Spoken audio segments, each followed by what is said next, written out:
રાજકોટ રેન્જના પોલીસ મહાનિરીક્ષક શ્રી અશોક કુમાર સાહેબ તેમજ રાજકોટ ગ્રામ્ય જિલ્લા પોલીસ અધિક્ષક શ્રી વિજયસિંહ ગુર્જર સાહેબ નાઓએ રાજકોટ ગ્રામ્ય જિલ્લામાં પ્રોહિબિશન જુગારની પ્રવૃત્તિ સદંતર નાબૂદ થાય તે અનુસંધાને કાર્યવાહી કરવા સૂચન કરેલો, જે અનુસંધાને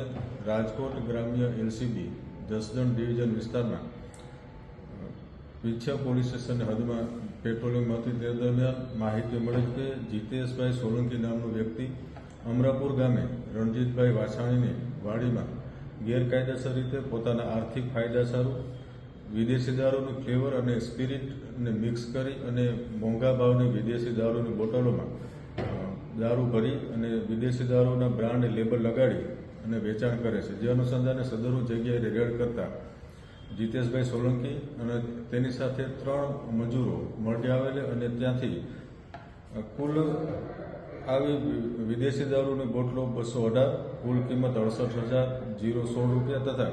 વિદેશી દારૂ અને દારૂ બનાવવાની લિક્વિડ 30 લીટર 51,900ની કિંમત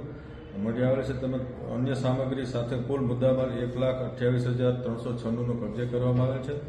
જે રેડ દરમિયાન જીતેશભાઈ વીરાભાઈ સોલંકી, પ્રદીપભાઈ કાળુભાઈ સાગઠિયા તેમજ કાયદાના સંઘર્ષમાં આવેલ બાળ કિશોર મળી આવે છે. તેમજ સદરુ વાડીના માલિક